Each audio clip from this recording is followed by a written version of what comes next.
কেউ গুরুত্ব না দিলে আমি ক্রমশ চেপে যাই। কেউ আমার সাথে অন্যায় কিছু করলে তাকে ক্ষমা করি এবং এড়িয়ে চলি। কাউকে বিরক্ত করা, মনে ক্ষোভ পুষে রেখে প্রতিশোধের সুযোগ খোঁজা, এসব আমার পছন্দ না। আমি হয় মানুষকে মূল্য দিই অথবা তার অস্তিত্বটাই ইগনোর করি। তাদেরকে তাদের মতো করে বাঁচতে দিই আর আমি আমার মতো করে বাঁচি।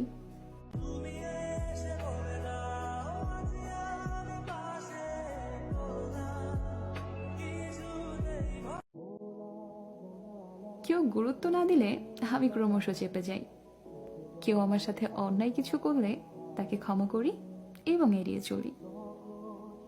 কাউকে বিরক্ত করা, মনে ক্ষোভ পুষে রেখে প্রতিশোধের সুযোগ খোঁজা, এসব আমার পছন্দ না। আমি হয় মানুষকে মূল্য দিই অথবা তার অস্তিত্বটাই ইগনোর করি। তাদেরকে তাদের মতো করে বাঁচতে দিই আর আমি আমার মতো করে বাঁচি।